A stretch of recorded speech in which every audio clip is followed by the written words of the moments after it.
Hello and welcome. This is Cheryl. Thank you so much for joining me today. In this video, I'm going to create some mixed media press plate cards using the new Dina Wakley Collaged Birds collection through Spellbinders. This here is Feather Dream. It's a registration press plate set, as well as this one, which is called Collaged Birds. These are perfect for creating mixed media style cards, and I love the unique look to them. There's also this Holding Your Heart Sentiments press plate and die set. There's two different press plates to create a bunch of sentiments, and then a die that matches each one of them. Then we have two different embossing folders. There's a 3D embossing folder here called Soaring, and then the last embossing folder is called Scribbled Letter. So all of these are perfect for mixed media style cards. Now I want to create a mixed media style background before creating my cards. So I'm using some mixed media Heavystock as well as Kraft Heavystock. Now the Kraft Heavystock doesn't take water quite as well as the mixed media Heavystock, so it will warp just a tiny little bit more, but we'll still get some great backgrounds from it. I'm using some distress inks. I have some browns here in Old Paper, Frayed, Burlap, and Gathered Twigs. And then I'm bringing just a touch of color in with some Spun sugar and Tumbled glass. I want this to be more of a neutral palette with just a touch of color. Now to do my background here, I have an acrylic block, and I created kind of a handle on it with some packing tape. I took a length of packing tape, just folded it in half and attached the tape to itself, and then attached it to my acrylic block. This makes it really easy to push this acrylic block on my paper to create my backgrounds. So I'm starting with the lightest color. I'm using the Old Paper first, and I have my Mighty Mister here that I'm just lightly misting that block and just adding some color to that background. I'm going to do this with each one of the colors, going from lightest to darkest before I bring in the Spun sugar color. And this is one of those things you can do as much or as little as possible. And the thing I like about it for these type of backgrounds is you don't have control really of how that ink goes down. The only thing you have control over is how much ink you put on your acrylic block and how much water you spray on it. So if you spray a lot of water, obviously you're going to get less color, or the color is going to be more diluted. Less water is going to be a stronger color. Between each one of the layers, I'm using my heated tool to dry that ink a little bit. By drying it, I'm layering the colors on top of each other. If I didn't dry it in between, they would just blend in together. And basically, I would just end up with a big blob of a bunch of colors. By drying it, it just layers it on top of each other and gives a better look, in my opinion. It's one of those things that I would suggest trying both ways and just seeing what look you want. And sometimes the look that you want depends on the final result that you're going for. I've already done that Old Paper. I used my heated tool to dry it, and now I'm working with that Frayed Burlap. I chose 3 different browns, a light, medium, and a dark, knowing that the lighter color probably wasn't going to show up too much on that Kraft Heavystock, but I really wanted it on the Heavystock, or the mixed media Heavystock, and it is still going to add just a touch of texture to the dark one. So by having 2 different backgrounds here, we're just going to get 2 different looks, and it's just a different way to use the same products but get a completely different feel from it. And I wanted you to be able to see the difference between the two. Now, sometimes when I'm adding water to my acrylic block, I will just lightly mist it, and it kind of creates little speckles, little dots. So as we get this, or towards the end of this background, sometimes I will take those little speckles and just kind of stamp them on there just to really get a lot of texture here. And you can see that sometimes I will also take my microfiber cloth and just clean off some of the excess moisture. Especially as we get further into it, I want a little bit less moisture because I don't want to rehydrate the inks that are already on my paper. These are dye-based ink, they're water reactive. So if I put water on my paper, it is going to react with the inks that are already on there. By having less water, I get more layers and more of that texture, that visual texture shows up. And anytime I think my paper is getting a little bit too wet, I use that heated tool to dry it. Now the heated tool, it does look like a blow dryer, but it emits heat. It does not blow air. So a blow dryer, for this particular use, a blow dryer would work if you don't have a lot of water sitting on your paper. If you have a lot of water sitting on your paper, a blow dryer would just blow that water. So you definitely, it's better to have something that emits heat than something that just blows it around. So here's where I really started getting into just tapping that block on there just to get some of that extra texture. I really liked the look of that, and I thought it added a lot to that background. Now I have two pieces of 8.5 by 5.5 inch mixed media cardstock here, and I'm going to be cutting them in half to create the cards. It's just easier to create two larger backgrounds and then cut them down. You could easily, if you wanted, you could cut them into small pieces and then have 4.25 by 5.5 inch pieces, but it just worked really well to have them in larger pieces and then cut them down afterwards. I knew I was going to trim them a little bit to go on my cards anyways, so they were still going to need to be trimmed. Having the larger pieces were just easier to manage and to work with. So next I have dried all of my browns, and I'm working with that spun sugar. Now I still will be putting some of that spun sugar on top of the Kraft Mixed Media Heavystock background. But for that background, I'm kind of stamping it more than smushing it onto that background.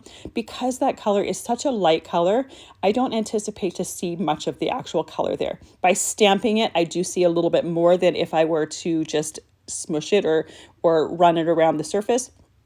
But I only expect to really see that pink on that lighter background.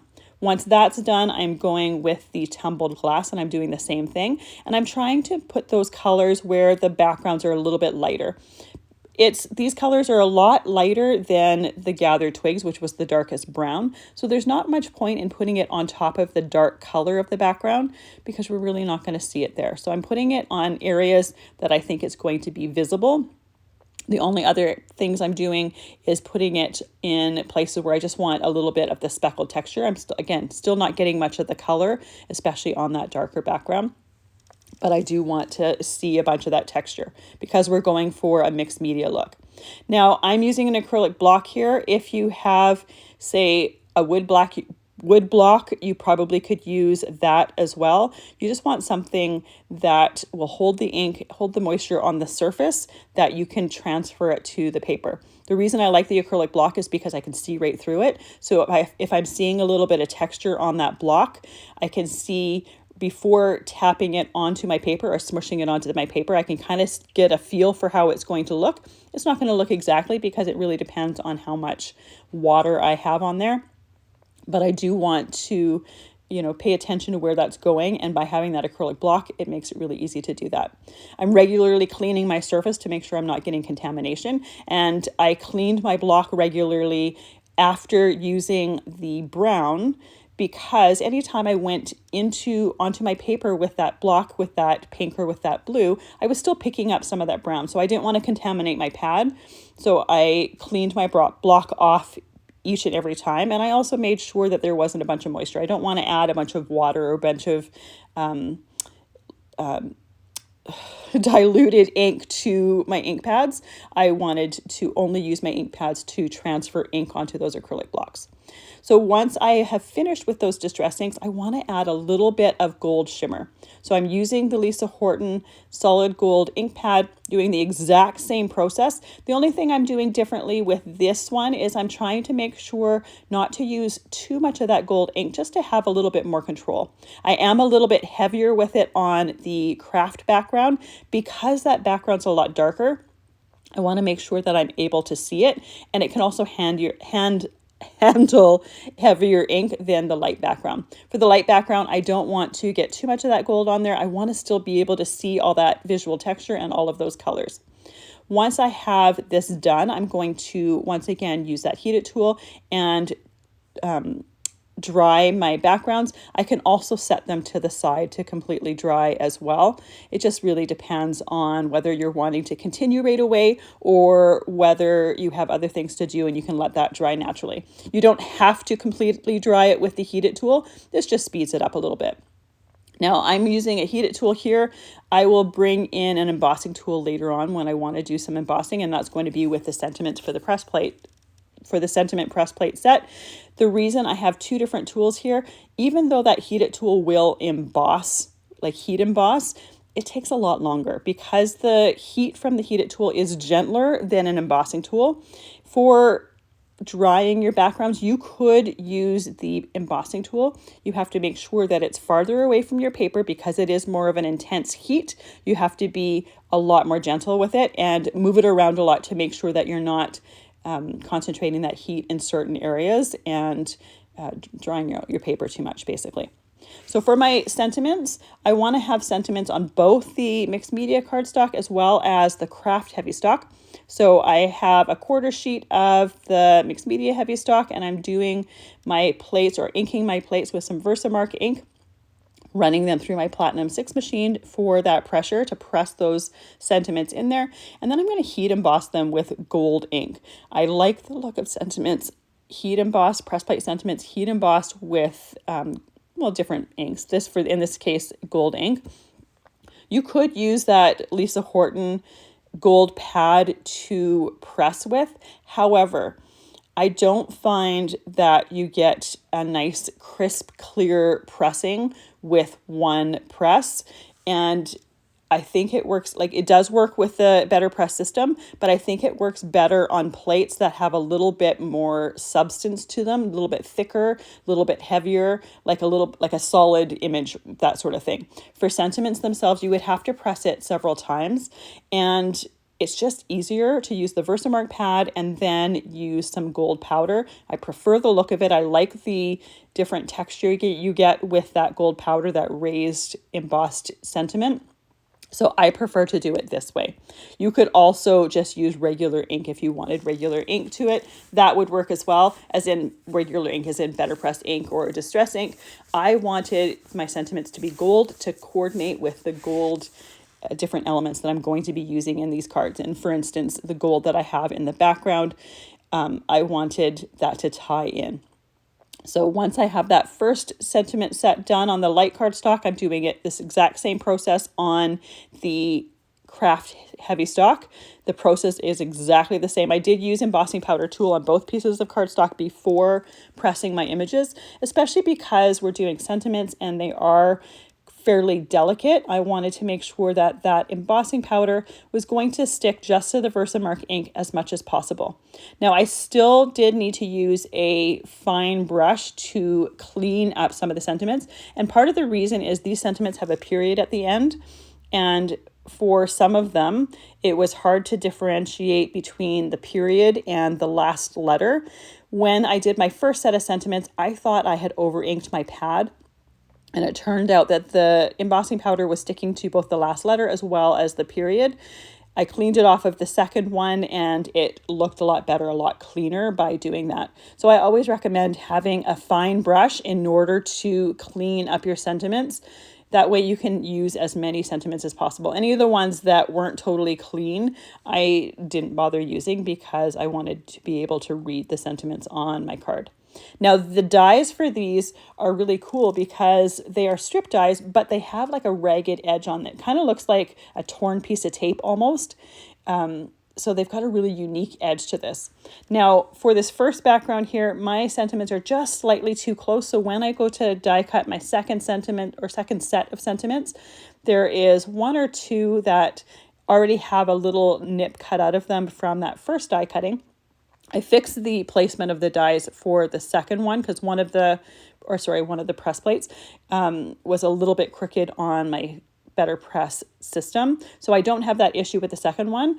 For that particular sentiment, in order for it to still be used, what I will do is, and I'm not using that sentiment on this set of cards, but I would use my detail scissors to either cut a straight edge to it, or I would use my Tim Holtz decal trimmer in order to get a decal edge on the end of it, if that's what I'm looking for. There's enough room at the end of each one of those sentiments in order to be able to do that.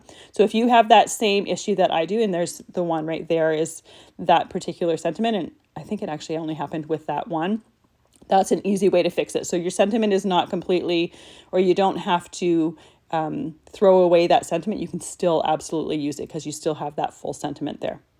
So the last thing I want to use my BetterPress system for is I'm going to take the birds from the Collaged Birds press plate set, and I'm going to take the feathers from the Feather Dream press plate set, and I'm going to press them onto another quarter sheet of each one of those mixed media heavy stocks.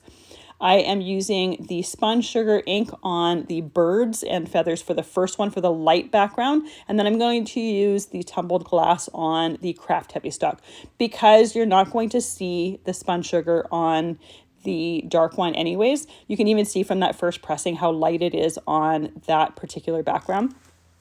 Now, the one thing with this is I am inking it, I'm pressing straight down. I'm not twisting the pad like you normally do when you're inking with a BetterPress system, because I don't want those plates to move. And those birds especially are fairly light plates, so they move fairly easily. So I'm just being careful to just press that ink down so that I can go multiple times through my Platinum 6 machine and have those images press the exact same spot. For the second color of ink, for the light background here, I'm using the Frayed Burlap pad, and I have an ink blending brush, and I'm just inking up that ink blending brush and just tapping that ink onto the press plate so that I don't have straight lines or harsh lines on those press plates. I want there to be a little bit of that brown color in the center of each one of those feathers, and then a little bit of brown towards the body or the belly of the bird. The last color I'm using is the solid gold pad, just to add a touch of gold to these pressed images.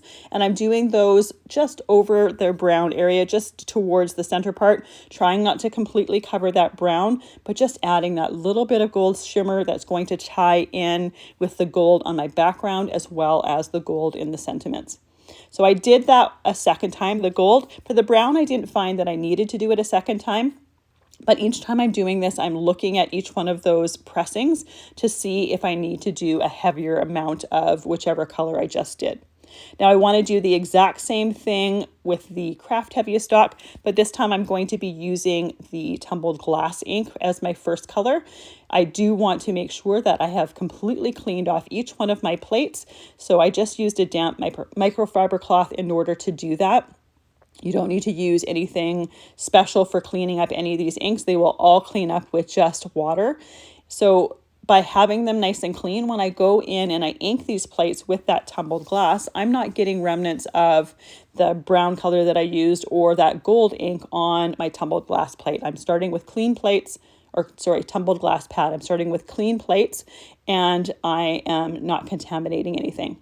So even with that Kraft Heavystock, with that Tumbled glass, I didn't get as dark of a color with that first pressing as I wanted, so I went once again and I inked those plates up again, just up and down with those ink pads to make sure that the plates don't shift. If the plates shift, you'd never know exactly where it was in the first place, so you're never going to get a pressing in exactly the same spot.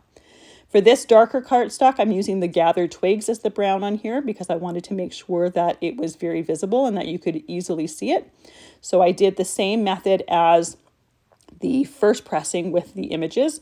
I just used my ink blending brush and did them in the center of the feathers as well as the belly of the birds.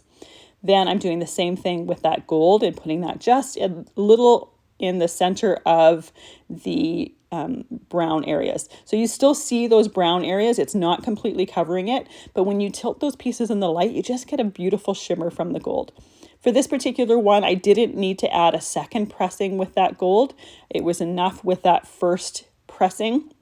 So all I need to do now is clean off my plates and put them aside for the next pressing that I'm going to be using. And for the next pressing, I'm going to be using them with the registration template, and we're going to be creating the backgrounds as they were intended with that registration press plate or the registration template. But before we do that, I want to die cut these images. So I have the dies that coordinate with the birds as well as the feathers. You can see that there's a lot of prep that goes into creating the cards. I did my mixed media background, I pressed my sentiments and pressed these images and die cut them. But once it comes time to putting these cards together, they're going to come together really, really quickly because of all this prep work that was done. This makes it much easier for the card making rather than doing individual pieces and having to stop in the middle of making a card to say press my sentiment or to die cut these pieces that I have already pressed. So by doing all of this prep work, when it comes time to assembling my cards, they're going to come together super, super quick because I have all of the elements all ready to go, and I can just pick and choose between the different elements. So I'm going to do my die cutting, and I think I did most of my die cutting all in one shot. For the first one here, I did it all in one shot. This was because I had moved my plates a tiny little bit after doing them on the light cardstock. For the second one, for the light cardstock, I did have to just do 5 pieces, and then I did one separately. You can die cut as many pieces as possible, but you need to make sure that your plates, your dies do not touch. If they touch in any way, we risk hurting your dies. So if they are close to each other, that's totally fine, but you want to make sure that they don't touch and especially don't overlap each other. So with all of our pieces ready to go, we are ready to press or to use our press registration template to do our backgrounds. So I'm starting with my light colored background, and I'm using the registration template for the Collaged Birds press plate set. I like to tape these in place to make sure that they don't move in any way. The cool thing about registration press plates is they show you exactly where to put each and every one of those press plates. So I've taped that registration template down. I'm taping my mixed media cardstock down. If you find it's curled a lot, you do want to use your fingers or your hands to uncurl it. And then you can place down the different templates. There's little outlines to show you exactly where each one of them goes. For this particular one here, I've put the typing piece down first. I've inked it with the Frayed Burlap distress pad, and then put the top to the base of the plate, run it through my Platinum 6 machine. Now I can take that piece off, and you can see that it's fairly subtle compared to my whole background. If you want it to be a little bit more prominent, you can make sure to use a darker ink, but I wanted it to be fairly subtle. For my next color here, I'm using one of the new Lisa Horton metallic inks. This one is the Fool's Gold. It actually, even though it's called Fool's Gold, it actually has a brown tone to it that I thought would work well for this. And I thought it would look nice to have that gold in the background as well as a pressed area with that Fool's Gold. And this is just kind of some speckles in that background there. The metallic ink cleans off those press plates really, really nicely, and it gives a nice subtle shimmer to it. Next, I'm using the birds, and each different area is outlined in different colors. So all the birds are outlined in the same color, so they're pressed in the same color, if that's what you want to do. If you want to press them in different colors, you can absolutely do that. For the color for this one, I'm using metallic once again, and I'm using Love Struck. Now, these metallic pads are foam pads, so they don't have a lot of resistance in there. So they have a lot of resistance in there. So when I'm inking them, you can see I got a ton of ink on my background, and I don't want to risk getting any of that on my mixed media background for my cardstock or for my card. So I ended up moving those plates out of the way, re-inking them, cleaning off that registration template, and then just sliding those plates back. It's really easy to line them up, but this way I can ensure that I don't have any over-inking on my press background. It may have been okay, but there's a good chance I would have gotten some of that ink that was on that registration template, and we want to avoid that as much as possible. Since we put a lot of work into this background, it's not like it would make it really easy to repress it. So I wanted to make sure to have as clean a background as possible. For my next one here, I'm using one of my darker backgrounds, and I'm going to use the Feather Dream registration press plate set. So I'm going to first tape down that registration template. This one has less plates to it. So it has an area that has a script to it, and then it has the feathers to it. So I'm going to do that background area first. I'm doing that with the bronze metallic pad. This is like a dark brown, so it goes well with the different colors that we have here. And you see the shimmer from it. It's subtle, but when you tilt the card into the light, you see it, and it's really beautiful. You could easily also use just the distress ink if you wanted, but I wanted to see a little bit of that metallic. I wanted it to be different from my background. So I inked that. I did get a little bit of over inking on that one as well, so I moved it out of the way and cleaned off my registration template before pressing it. For my feathers here, I just put them on my background but off my plate or out the edge of my plate so that I could ink them and then slide them into place and clean that off. For this one here, I used Coastline. It worked well with the Tumbled Glass Distress ink. Little bit darker, but then it also has that gorgeous metallic. So it really shows well on that darker background. So after inking them, I am moving them into place. And when I move them into place, I'm just using the tips of my fingers on the side of the press plate. I'm not putting my fingers anywhere where that ink is that's going to be pressed. So I am very careful about that. Making sure that that whole background is cleaned off of that excess ink before I press anything in place. And you can see these are really, really easy to use. The one thing to note though is because we have that registration template on there, especially the smaller plates, they do move really easily. So you need to make sure to be careful not to move them when you're inking them, especially if you plan on pressing them more than one time. So with our backgrounds here done, I can trim them down. And all of my mixed media backgrounds that I'm using in the cards today, I'm trimming them to 4 inches by 5 1/4 inches. And my mats around them are trimmed to 4 1/8 by 5 3/8. So they are really, really narrow mats. I wanted to keep as much of that mixed media background as possible. So for the mat around this one, I used that Love Struck metallic ink pad and just used it around the edges of that cardstock. This is the easiest way to have a mat that coordinates perfectly, especially when you're using specialty inks like this. Now, because I trimmed these down, I got a little bit of the nice edges that I had from my mixed media background were trimmed off. So I'm taking the Frayed Burlap Distress Pad and just doing a little bit of ink blending around the edges. You can see some areas I'm a little bit heavier, especially where there is a brown area, and some areas I'm a little bit lighter. It just frames it in a little bit nicer and it finishes off and ties in all the edges with each other. So with all of those pieces done, I'm ready to start assembling my cards. I'm using white card bases for all of my cards. It's just done with some nice thick cardstock. You're going to see just a tiny little bit of that white surrounding area. You could also use some of that mixed media cardstock if you wanted it to coordinate perfectly. I don't want to use my mixed media cardstocks for card bases though. So by just doing it on a white card base, I'm happy with it. It might not be everyone's cup of tea, but I like it. You could also do your mats around your mixed media piece at 4 1/4 by 5 1/2 inches so you don't see any of that card base, and that would work as well. Once I have that glued down, I can pick one of my heat embossed press plate sentiments and just add that to there. And I use an acrylic block there to hold everything down flat while it's drying. It just frees up my hands to work on other things and get other things prepped. With that one done, I can do my next registration press plate background. And once again, I'm trimming this piece to 4 inches by 5 1/4 inches. And then I have a white piece of cardstock. In this case, I'm just using hammer mill cardstock that I trim to 4 1/8 by 5 3/8. And really, I can choose any of the ink colors that I used for my background to do this mat here. I chose to use the gold pad to tie in all the gold that you see on this particular background. And the gold on the background is really special because it's kind of random, but it's one of those things that you see it when you tilt it into the light.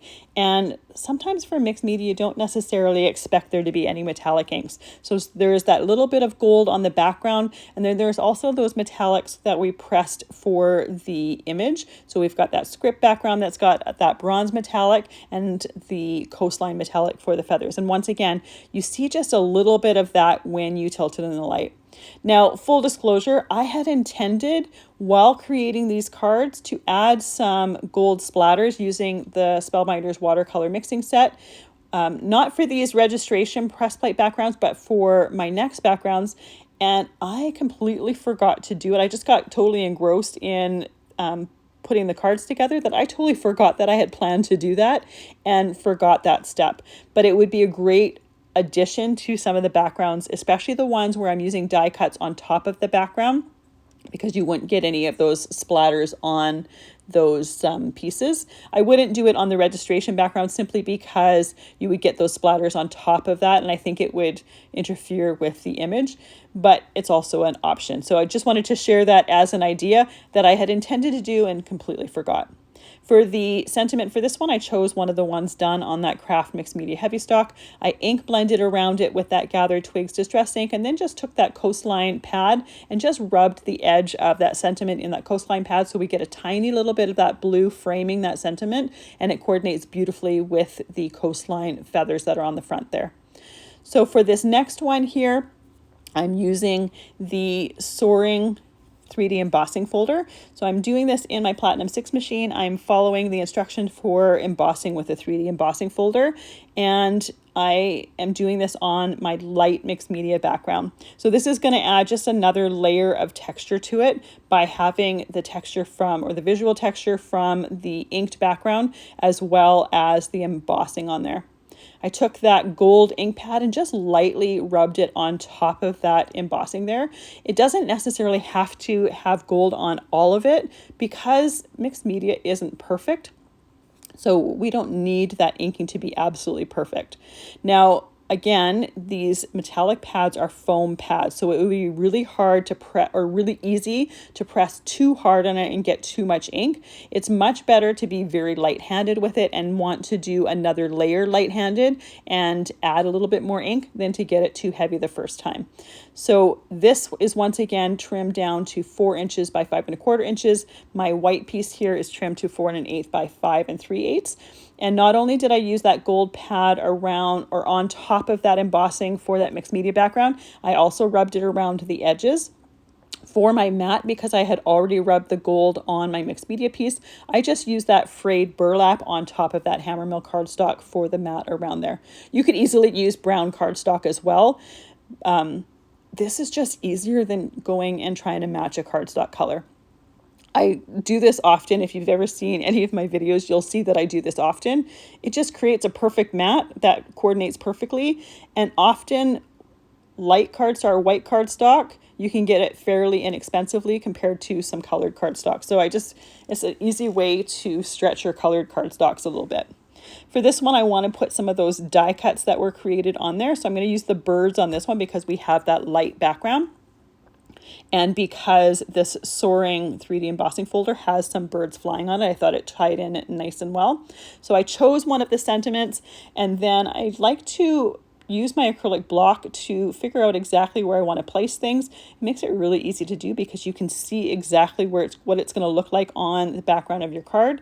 I took that frayed burlap distress pad and just rubbed it around the outside of that sentiment to frame it. I didn't do it on my bird die cuts because I thought it would look a little odd to have that bird on there, have the outline from the die cutting, and then have that inked. You could easily do that if that is your cup of tea. It was just not what I wanted to do for this particular card. So for my fourth card here, I'm using the final dark mixed media background that I have on that Kraft Heavystock, and I'm using that Scribbled letter embossing folder. So we're going to add that embossed texture to this background. This one is a 2D embossing folder, so I followed the instructions for just regular embossing folders or 2D embossing folders, and then added that texture. Now, I'm taking the Gathered Twigs distress pad and just lightly rubbing it on there to bring out the color or bring out the texture from that embossing. I could have gone back and done, or could have gone and done that gold pad on top of it. It would have looked fantastic as well. Only reason I did the brown one for this is just because I wanted to share something that was a little bit different from the last card. I'm also taking that Gathered Twigs pad and just rubbing it around the edge of that cardstock. And again, you could use the ink blending brush with your sticky mat and do it that way. That would work as well. I chose to do it this way simply because it's a little bit more random and a little bit less perfect, which works well with mixed media style projects. Once again, my mixed media piece is trimmed to 4 inches by 5 1/4 inches. My white piece of cardstock here is trimmed to 4 1/8 by 5 3/8. And I'm using that Gathered Twigs to go around this piece here. I could have, once again, used that gold pad and that would have looked fantastic as well. It was just a choice at the moment. When you're doing things like this, there are just different preferences that you have in the moment. Neither one is necessarily right or wrong. It's just what look you're going for. But I do think by using a gold pad to do the mats, again, it stretches your specialty papers by not using gold cardstock. You could easily use gold cardstock here, and I likely would have, but I didn't have any matte gold cardstock that worked well with the shade of gold from that gold pad. So by using a gold pad, you know it's going to match perfectly. So for this card here, I'm using the feather die cuts, and I'm taking one of each one of them and layering them on each other. The funny part about this is my husband happened to walk in or came home from work and was watching me, and he seemed really confused. And I said to him, what's going on? He goes, well, you're just doing that so quick. Do you even know if your pieces are on straight? I said to him, I've been making cards for many, many years. I'm pretty sure they're straight, but it was just funny how he was getting distracted from our conversation because he was watching me do this while having a conversation. Anyways, back to the topic. Because I had some extra die cuts left from creating those pieces with the press plates, I wanted to create some different backgrounds. So you don't necessarily need to have mixed media style backgrounds that were created at the beginning. You can easily use these things without that. You could have done the registration press plate with just some plain cardstock, and I think that would look absolutely fantastic. I just wanted to share a different option. So here I have some black cardstock. I used the Soaring 3D embossing folder on it. I'm taking that gold pad and just lightly rubbing it on top to highlight all of that embossing, and then gently putting it around the outside of the cardstock to frame it. For this one, I opted to go very, very simple and not have a mat around it. I just have my card base. This embossed piece here is trimmed to 4 inches by 5¼ inches. So I do have a larger area around that piece, but again, you don't have to have everything matted. You can easily do it without. I just wanted to share it a little bit different. And I also wanted my layout for this to be a little bit different from the last one I did with the birds. So I positioned those birds a little bit different, chose a different sentiment, and then inked around it and then glued that onto my base here. Now, because these backgrounds, or any of my embossed backgrounds, because they have that texture to it, I typically am fairly generous with my glue to make sure that I have areas that have glue contacting that embossed background. I want to make sure that it's glued down nice and firmly. And I love the look of that metallic background with those die cuts on there. For the last one, I chose to go completely different from the neutral backgrounds that I have had in the previous cards. So I'm using some blush cardstock. This is one of the new colors from Spellbinders, and it coordinated beautifully with the Spun sugar ink on the die cut pieces. I embossed that with the scribbled letter background, and then I'm taking the Frayed Burlap distress ink and just lightly rubbing it across, just tying in the colors to the rest of the cards, as well as highlighting that embossed background. Obviously, if you wanted to do this, you could use whatever color ink you wanted. I also use that same pad to go around the outside of my mat to coordinate that with it. I chose the brown on top of there simply so that it would coordinate with the other cards that I created, as well as coordinate with the colors that I used for my die cuts. Again, you can use whatever color combination you wanted. I couldn't decide when deciding the color palette that I wanted to use for this video whether I wanted browns with pink or browns with blue, which is why I went with both of them. Sometimes I will go back and forth, and that usually tells me just to use them both because they're going to look cool, or I'm going to like them. So once I have that embossed background on there, I can put my feathers on there, and you can see that I did pretty much the same cluster of feathers that I did on my previous card. I just really liked the look of the 3 of them together. You could easily use less than that though. For my sentiment, once again, I'm just inking around them. If these sentiment dies had straight edges on the ends, I likely would have used a piece of cardstock to mat behind them to frame them. But because those ends had that deckled edge or that kind of torn edge to it, wasn't quite as easy to do that, and I didn't think I would like those sentiments with a mat around it that had straight edges. So I just chose inking. It's the easiest way to frame it. It coordinated perfectly. And look at all of the sentiments that I'm left with. I have a ton of sentiments for future projects. So I love when you do something once and you have a bunch of them for a bunch of different projects. So here is that card once again with the blush background. Very, very simple. And you can see, like I said before, because I had all of the elements ready to go, my cards came together super, super quick. Then we have our Soaring Birds one or Collage Birds one with that black background. And once again, these are very, very simple. They don't have those mixed media backgrounds to them, but they also look really cool with those pressed and die cut pieces on top. And then we have our 4 cards with those mixed media style backgrounds. Now I chose to emboss these middle two here. It adds some texture to it with that embossing, but you could easily leave that embossing out if you didn't want to do that in there. I really love the look of it, but it's not 100% necessary if you don't want it. And then we have the 2 of our registration press plate cards. So this one here is the Feather Dream with those metallic feathers in the center that really are nice and bright compared to that background. And then we have our Collage Birds, and I love the look of those as well. Mixed media is not something that I do a ton of, but I really enjoy doing it when I'm in the mood for it.